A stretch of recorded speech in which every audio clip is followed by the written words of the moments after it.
and I'm a fourth generation farmer from Mecklenburg County, Virginia. I was trained to farm from my grandfather and father, and just lost my father, and I would like to dedicate my talk today to him for all of the effort that he did to train and show me how to, one, love the land, and he taught me a few good things about farming. One, that everything good comes from the farm: clean drinking water, healthy foods that you can grow on your farm, timber to build houses on, cotton for clothing. Every great thing comes from the farm, and we need more stewards of the land like John Boyd Sr. And also, while I'm talking around that, the next generation of farmers, we need more young people that can show some interest into farming and agribusiness. The average age of a Black farmer is 61 years of age, and we're facing extinction. At the turn of the century, we owned 20 million acres of land. Today, we're down to 4.5 million acres of land. At the turn of the century, we represented 1 million Black farm families in the country. One of 9 farmers at that time period were African-American farmers. So we've lost a lot of land. We lost a lot of farmers. And quite frankly, like I said, we're facing extinction. And what happens is that can be a little bit problemsome and troublesome for an advocate who's fighting to save farmers is we don't see Congress looking at these issues with the urgency of now.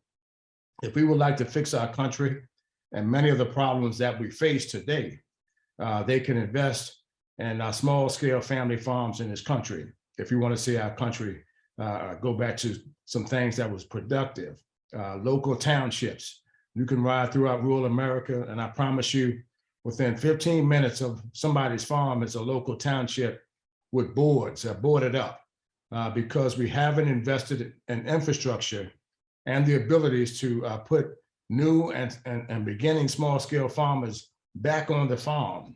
We have to find a way to invest in infrastructure for small scale farmers and to invest in a holistic standpoint for small scale farmers. It's all this initiative now for regenerative agriculture and all of these things. People, we can start by investing in small scale farmers in this country, and you will see this country turn around and get pointed in a new direction.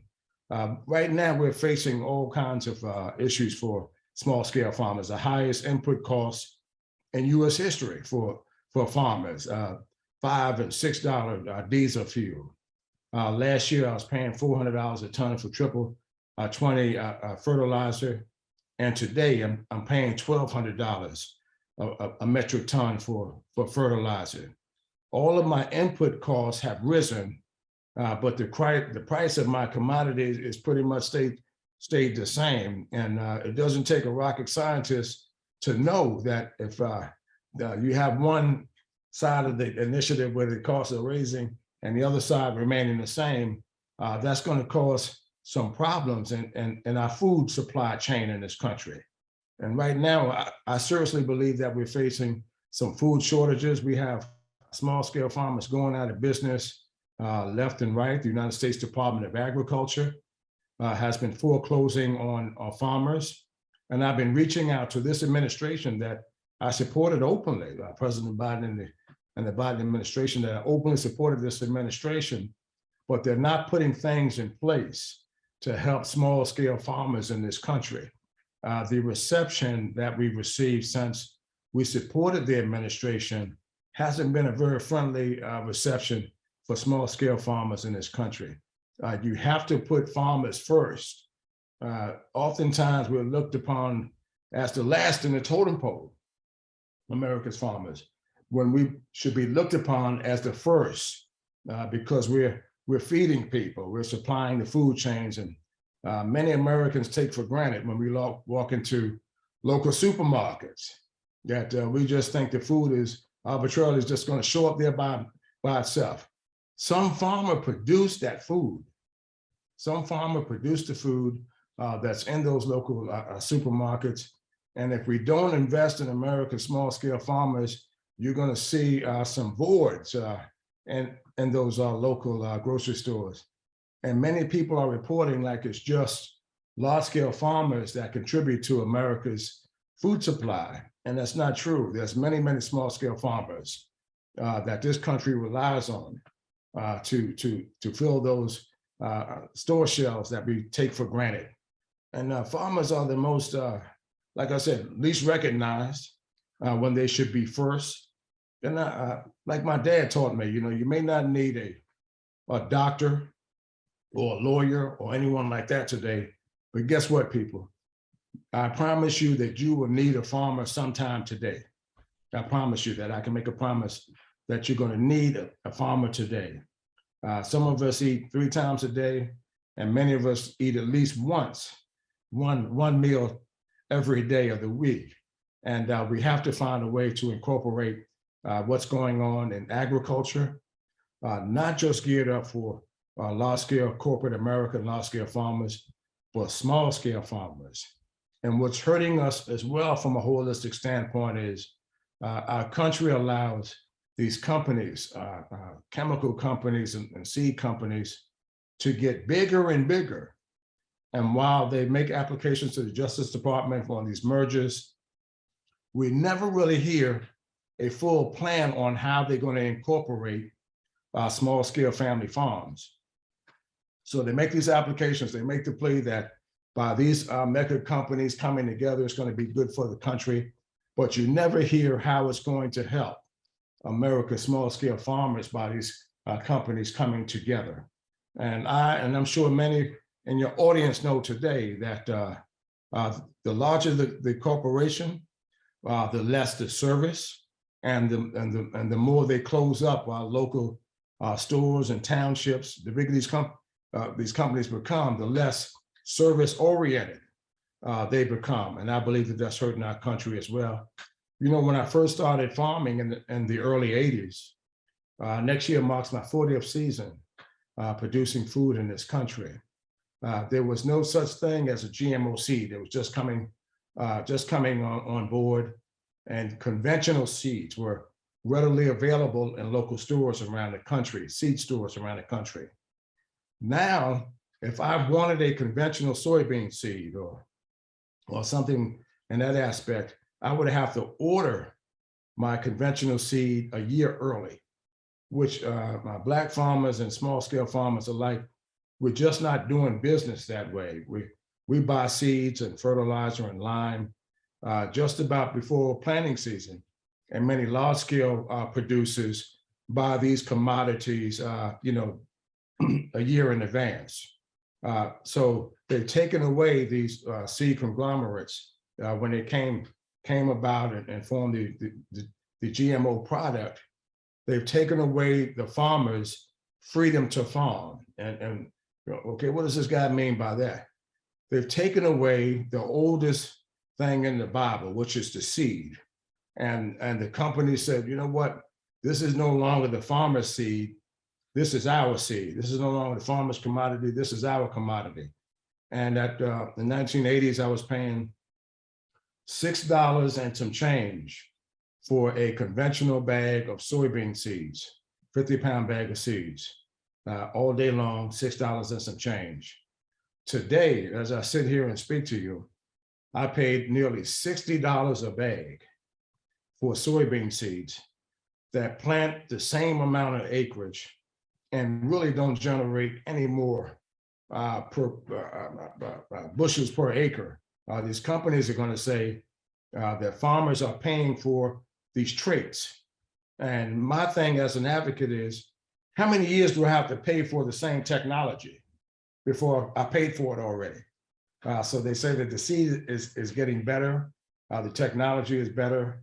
I'm saying that I don't see a whole lot of changes in my yield reductions that come off my farms in the southern part of Virginia. So we have a lot of work to do, And also we need to band together small scale farmers in this country. And the longer we stay divided, the easier it is for the enemy to pick you off, people. So if you're not talking to each other, I would like to ask each one of you that are there in person today, and if there's a farmer in your table or next to you, I want you to exchange telephone numbers with them and start to talk to one another and see how you can start working together. That's the way that small farmers are going to survive. I don't see the government or Congress saving small scale farmers in this country. I don't see it happening Republicans, and I don't see it happening in the Democratic Party that I supported and have voted for the past 40 years. So we have so much work to do as far as farming in this country. And I would like to thank those who gathered there, that are there putting their minds together to see what you can do to band together and work together and make sure that farmers stay on the farm. And I would like to talk a little bit about land ownership. Also, my daddy taught me the most powerful tool that you can possess is land ownership, and that God wouldn't be making any more land, people, that they were making raggedy cars and trucks that will come off the assembly line every day, but there won't be another acre of land made that God's going to make. So for those farmers that have land, I want to say to you, hold on to the land. Hold on to the land, and because land is a financial stepping stone for your children and the next generation of farmers. I have 4 kids today, and as I speak to you, I don't really have one yet that says, Dad, I want to be a farmer. I want to know the business inside and out. I want to take over the farm and become that next generation of farmers. So we have to find a way to get more young people into farming and agribusiness, and to make sure that we're doing all we can for small scale farmers. And I also would like to touch on some of the large scale companies out here. They haven't given back enough in our country to help save small scale farmers. So you have John Deere, people who makes an excellent product. I'm not debating that they make an excellent product, but Case International, Kubota, all of these agricultural companies that we as agriculturalists and farmers and stewards of the land buy their parts day after day, year after year. We buy their high-priced equipment. At some point, we're going to buy something from one of those dealers. But those companies haven't done enough to invest in the persons who made them successful, which is small-scale family farms in this country. So I want to put that on your radar screen. Challenge these companies. We can't just be consumers just buying their products. They also have to work with organizations like yours. I wonder, is John Deere present, or some of these other agricultural companies present to display equipment to farmers who would be interested in looking at the changes in the ag industry? So we have to hold them accountable. We have to hold the United States Department of Agriculture accountable, and to make sure that they're investing enough resources in this country to make sure that we have the next generation of farmers coming along.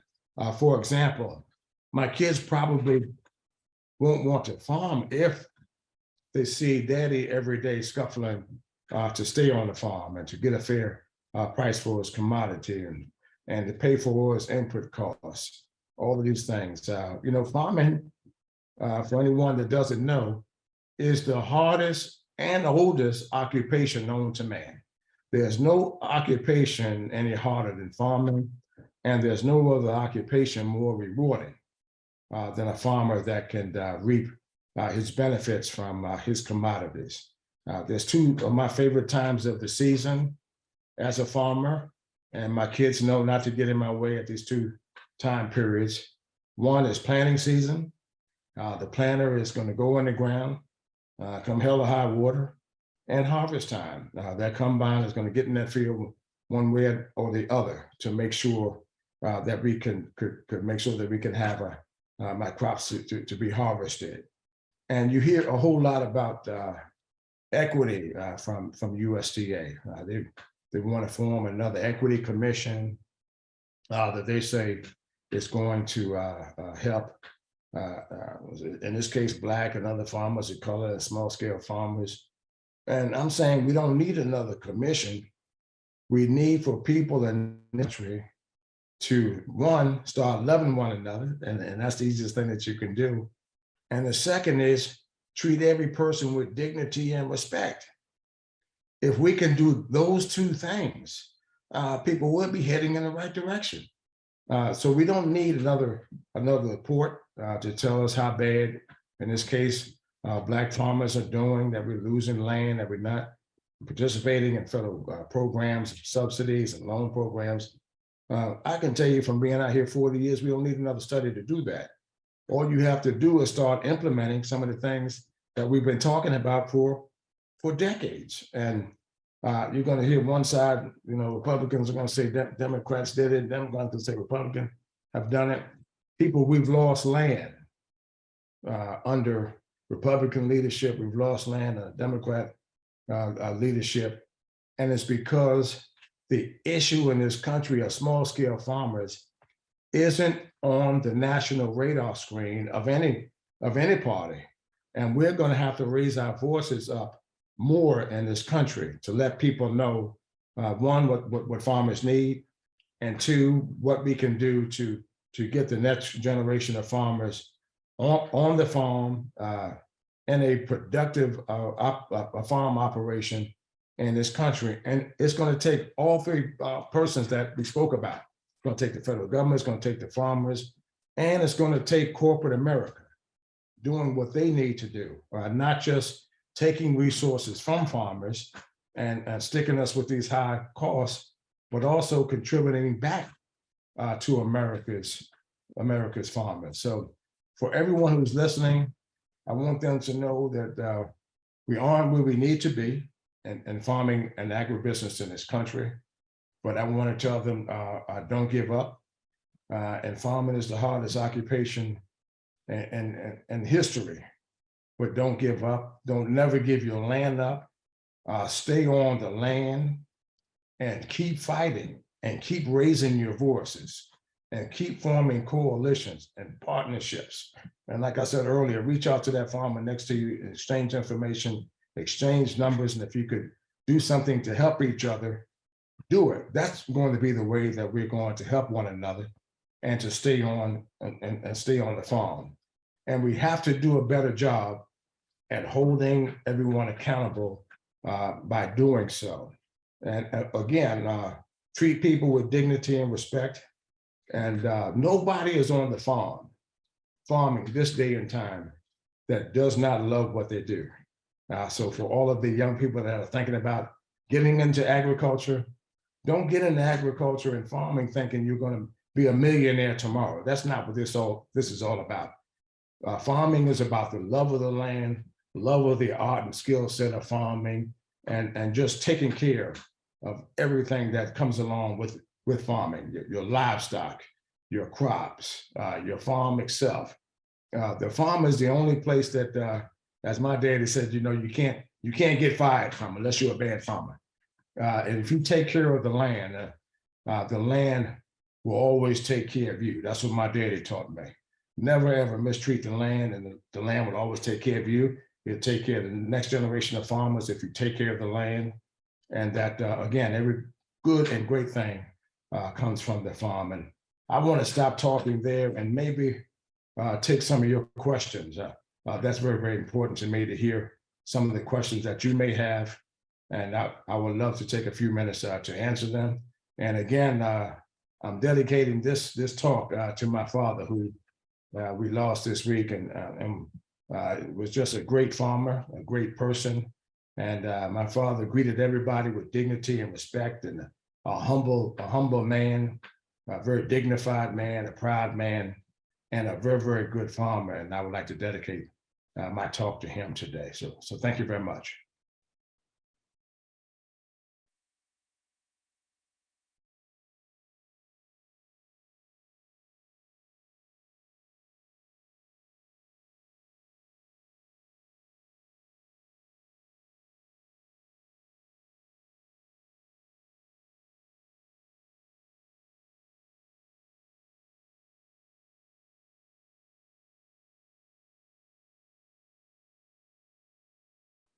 And I'm gonna look on here and just read a few comments while I guess we're looking for the moderator. And Ken Killing, to everyone, food is the connection we need, both better farming and better food production, not necessarily the same. It's one of the comments I see here. And Ken Killing, let me see, let me read his comment. The looming collapse of America, farming and how we can prevent, by Tom Philpott. Corporate America is bad or worse than mining. So I'm just reading some of the comments while the moderator comes in. Thank you. Thank you so much, Mr. Boyd, for your inspiring, moving, and knowledgeable words that you shared with us. And we're so sorry to see the loss and sharing the celebration of your father's life. So here's how we will be working the Q&A portion. So because we have a hybrid meeting, we want to honor both those in the room and those on Zoom. So we'll be taking 2 questions in the room, and then 1 on Zoom, and then we'll alternate back and forth with that until the end of our session. If you would like to ask a question in the room, please step up to the mic over here to the left. And we ask that you keep it to 1 question. If you have multiple questions, please step aside and let others ask their question before you come back to me. So 2 questions in the room, and then we'll move to 1 on Zoom.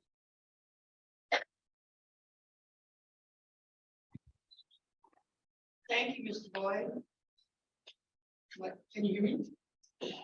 Oh, should I get my phone?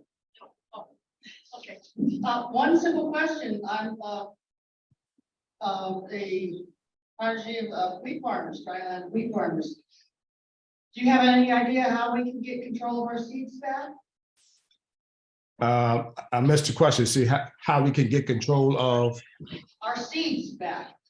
Oh boy, I would, yes. Well, you know, I'm a big supporter of the conventional seed, and you know, George Washington Carver came, with this conventional seed, and we've been trying to make it better, and they've added these traits to it and claiming the seed for their own. I would like to see us as stewards of the land and agriculture producers take a stand against these large scale companies. They have sometimes comment periods at the Department of Justice when these companies, in this case, like Monsanto and all these other companies, when they make applications to buy another seed company, we as agricultural farmers and producers have to reach out to the Department of Justice and say, no, this is a bad deal for farmers, that we can't get conventional seeds in our local seed stores. And we can't get it because these companies pretty much pay local seed stores around the country a bonus to keep their seeds in the store. We have to make more of a protest during the period where the comment period where they want to come together, and not after the Department of Justice approves the application for the company to get better. That's the first thing. And we ourselves, when I first started farming, you can save a portion of your crop. My dad would save the best portion of his field and kept his own seeds, and we used them last year. And the seed has up to 3 years of germination. Those seed companies took away all of that ability by giving us a GMO seed and taking away the freedom of farm, like I spoke about, by having a conventional seed in their seed stores. So we have to start planting our own seeds ourselves and not depend on the local seed stores to do that. And we're going to have to reach outside the circle of our local seed stores to find conventional seeds. So we have to dig down deeper too. I know that's going to be harder for farmers, but we're going to have to do that. If not, by soon it won't be any more conventional seed that's going to be readily available for planting season for farmers.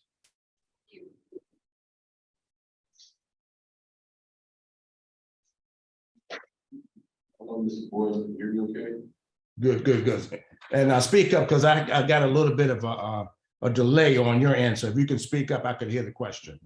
Okay, sure, great. So my name is Carlisle Stewart, and I am a beginning rancher. I came in through the Career Coalition program. learning a lot about holistic management and regenerative grazing out here in Montana. And as a Black and Indigenous beginning rancher myself, I think one of the biggest barriers for people in my generation is access to land and just the insane cost of land to be able to become an owner. So I know leasing and other opportunities are something a lot of people in my generation are looking towards. So the question that I have for you, Mr. Boyd, is with your experience and all your knowledge, how do you actually see young farmers and ranchers, Black farmers and ranchers getting back on the land, considering all these barriers that are preventing us from doing it in a way that's sustainable and economically feasible? Thank you very much for that question, and thank you for what you do. That's the first thing, and it's great to see you at this conference. And I hope that you're communicating and exchanging information like I spoke about earlier. That's the first thing. I hope that you're making those connections with the persons at this conference. That's the first thing I would recommend. The second thing is find a few acres. What I find across the country on a national scale is many young people, want to get into farming in a full-blown farming operation.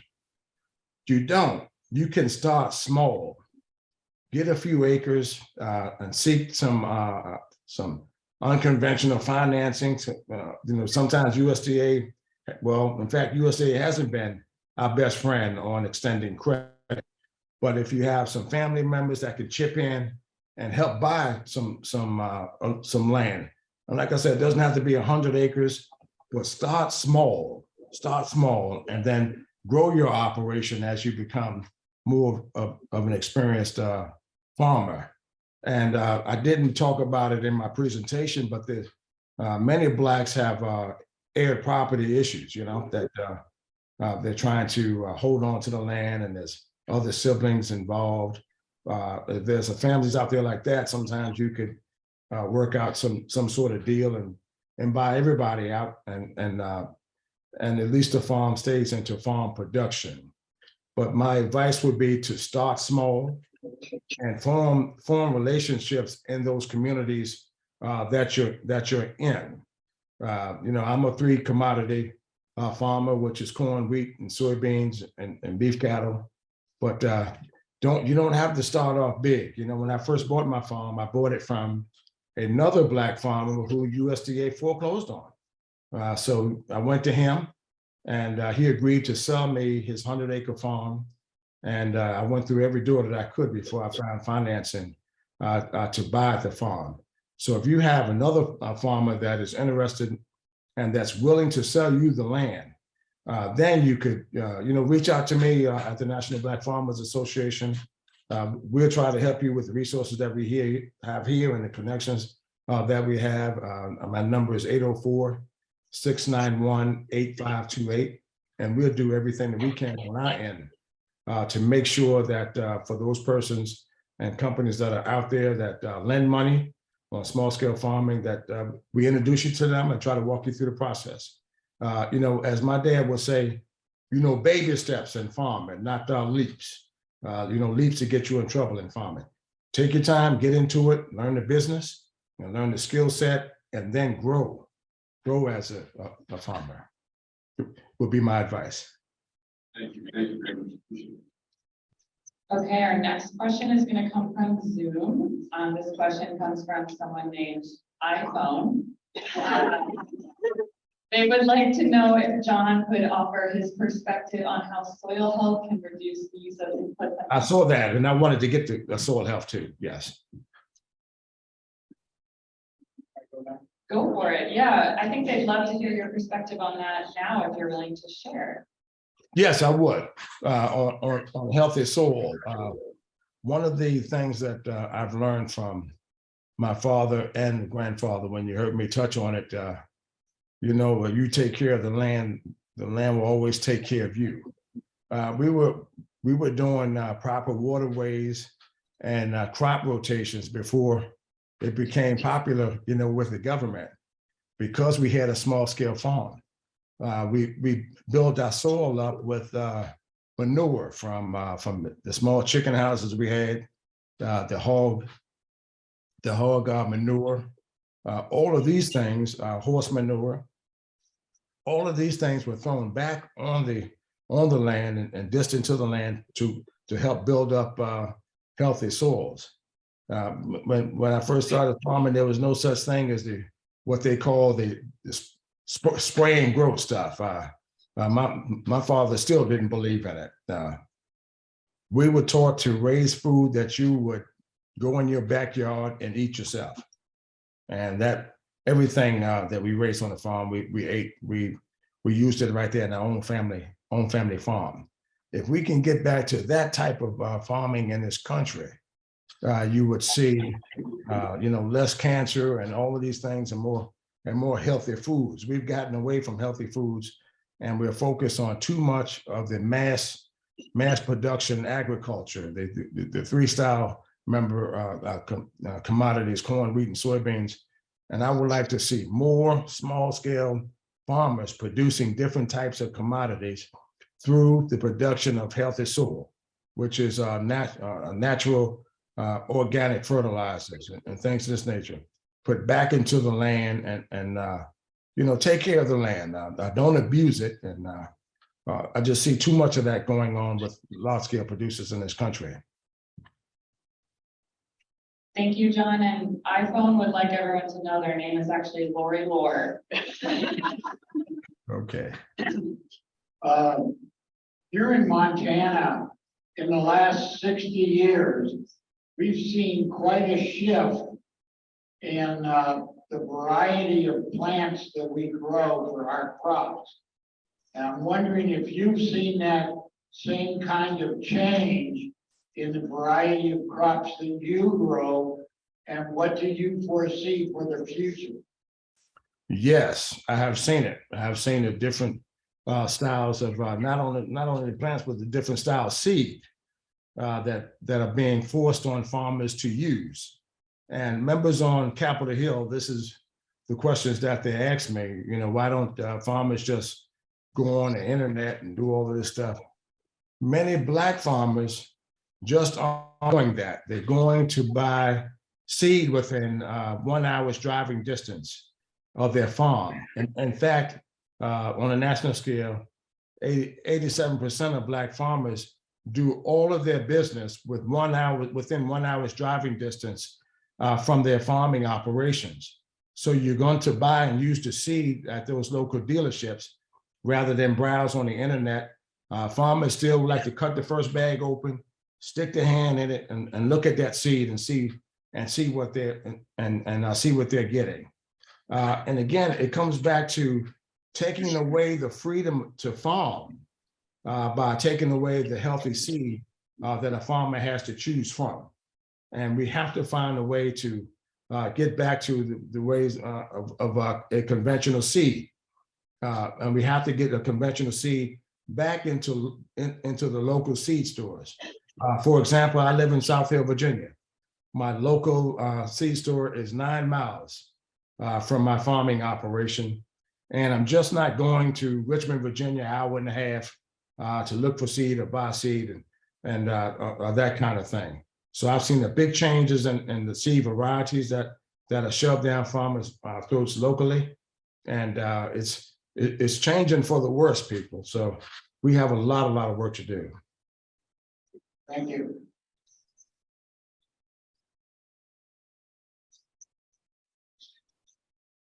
There's no one in the room. Is there another question? Oh, we have one in the room.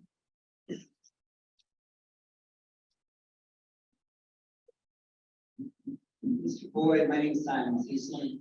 I was wondering, since you dedicated your talk today to your father, if you would be willing to share a story with us about your dad and what you learned from him, so we can know a little bit more about it.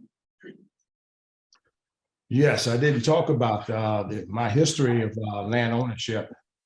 My father was one of 12 children, well, really 15 children. My grandmother had my dad, the last child. She got pregnant with him at the age of 49 and gave natural birth to him at home at the age of 50, the last of 15 kids. And my grandfather was able to accumulate his farm, Thomas Boyd, after the Civil War from the Boyd plantation here in Boydton, Virginia, the same surname, Boydton, Virginia, along the Roanoke River. So if you're looking at the map in Virginia on Interstate 85, the interchange of the Roanoke River and 85, you're looking at the farm that I'm sitting here talking to you on. And my grandfather slept with his deed under his mattress because he just didn't trust anyone, with his deeds, and that's how they thought about land ownership. So again, we was instilled very early on that, and to do anything productive, you had to have some land, and especially in those time periods where things, my grandfather said, the secondary roads still wasn't safe to travel for many Blacks. So they would travel by canoe along the Roanoke River to court and barter and trade and mingle.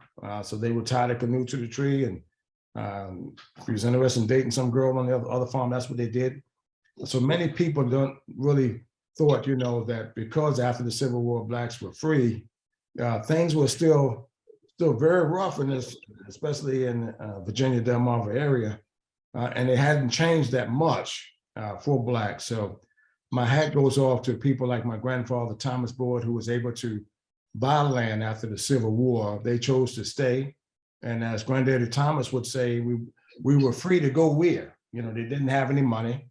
They didn't have any food. So the easiest thing for them to do is to buy land from those large-scale plantation owners that was willing to sell Blacks land and to continue the working relationship with those families. That's how Blacks were able to accumulate land in this country.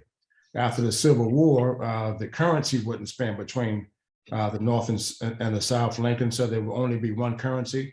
That was the Northern currency, and they gave Southern states a period to exchange that currency. And many people in the South didn't because they thought the South was going to come back. They lost the ability to exchange that money and started to do business with Blacks to stay on, to work on the farm by selling them mostly acres of land on the low grounds, the way that my grandfather's farm was on the historic Roanoke River. That's how Blacks were able to accumulate land. He passed on some of that land to my father, John Boyd Sr., who just passed. I told you his story, and he passed it on to me while I'm sitting here talking to you today. So many generations of farming and a lot of history in this country. And for African Americans who are looking at this, you should know your history, and every Black person in this country is only 2 to 3 generations away from somebody's farm, whether they want to be there or not. That's that people came from.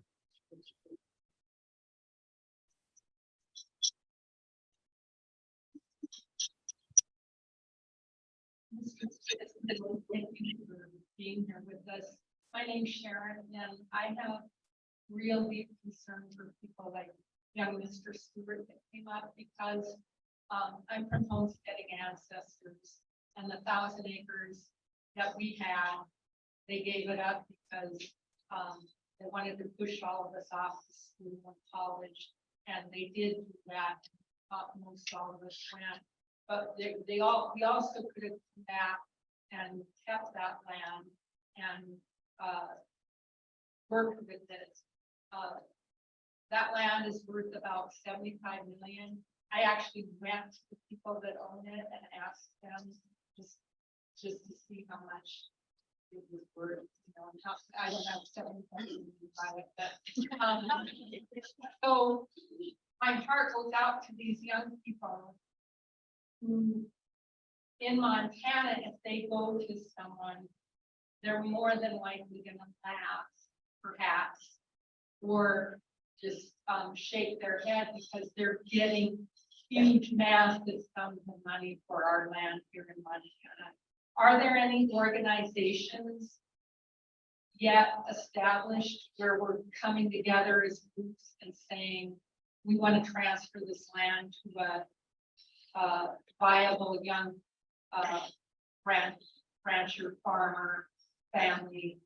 And if not, how do we get that going?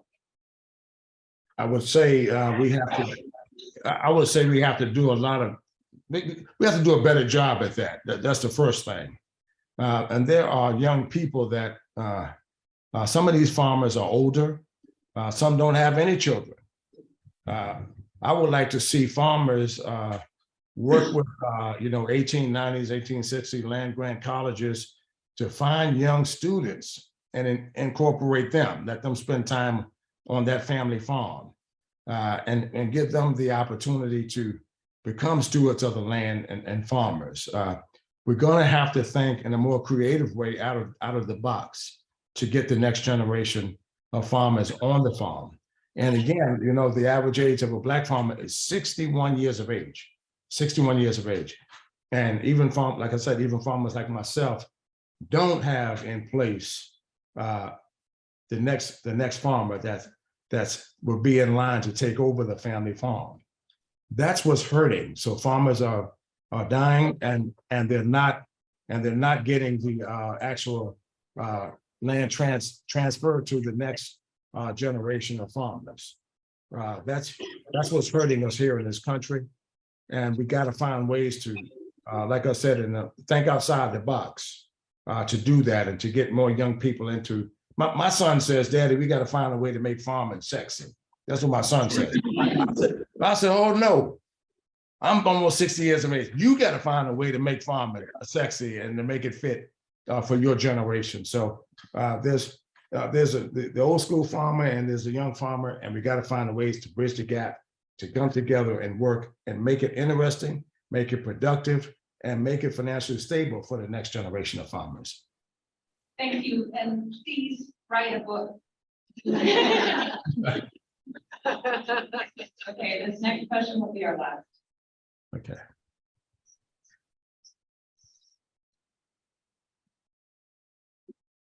And thank you for taking this day to address it. 50 years ago, a half a century ago, by accident, I had a job working with the Milestone Cotton Co-op in Homestead, Mississippi. And just being a kid from Montana, of course, one of the things that I learned is that it was independent farmers, Black farmers in Mississippi, who were the heroes of the civil rights movement. Yes. And it's kind of a lesson. If you don't own your land, if you don't have that independence, whether you're Black or white, there is no justice. Yeah. Well, I'm glad you brought that up, and when I was faced with many challenges on the personal aspect as a farmer, and when I first graduated from high school, I was a 3-letter man, and some of my best friends were white guys that hung out with me. Jerry Jordan, we played basketball, football, and baseball together. And then I graduated and I walked into the United States Department of Agriculture. And it felt like I was walking back in time.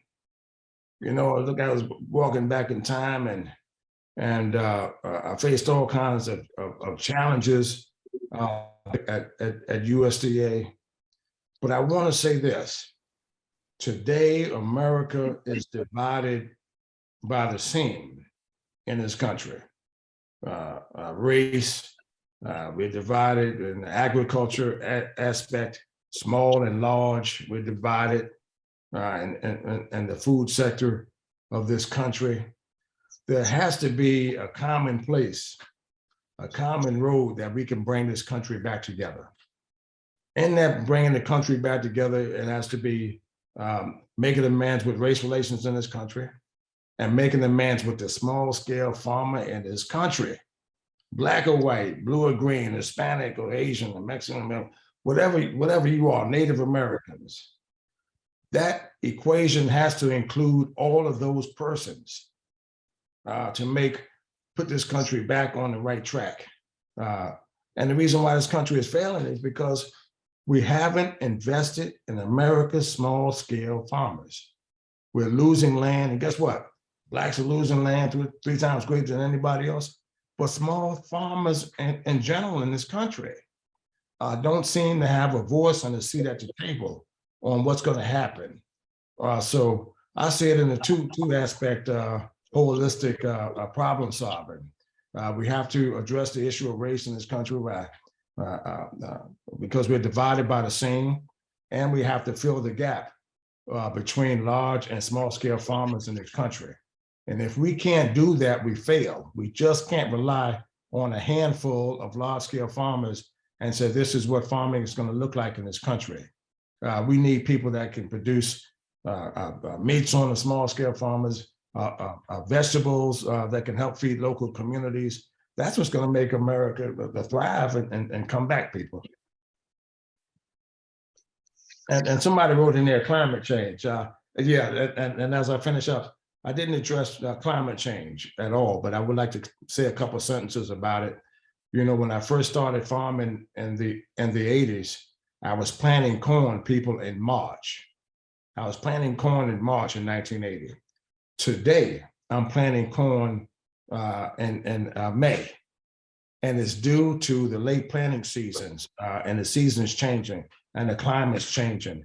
And when I first started farming, my harvest would be completed in October.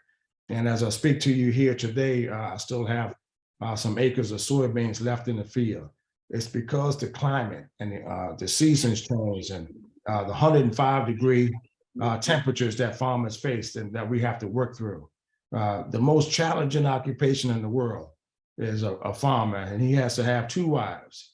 One, the wife that lives in the house with him, and his second wife is Mother Nature.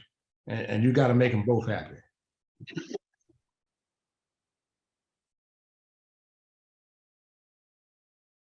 And thank you for having me. What a gift. Thank you so much. What a gift. What a gift. Thank you so much. Hearing your story, not just your story, your dad's, your grandfather's. What a legacy to leave behind you. Thank you. Very deeply inspirational. Your parallels, lessons for us here in Montana. We're going to be continuing our struggle to hold on to family farms and ranches. You know. I want to let people know that you can find out more on John on the internet. I heard a call for you by John. Thank you so much. Thank you much. And again, I'm dedicating this talk to my father and who passed this week. And this is an event, I'm gonna say it again. I wanted to be there in person so very badly, but you know, God fixed it so I can join you today by Zoom, and I hope I made some new friends. And I hope next year that you would invite me back. I would love to come in person and really speak to you from the heart. Again, just thank you for working with me and having me, and God bless you.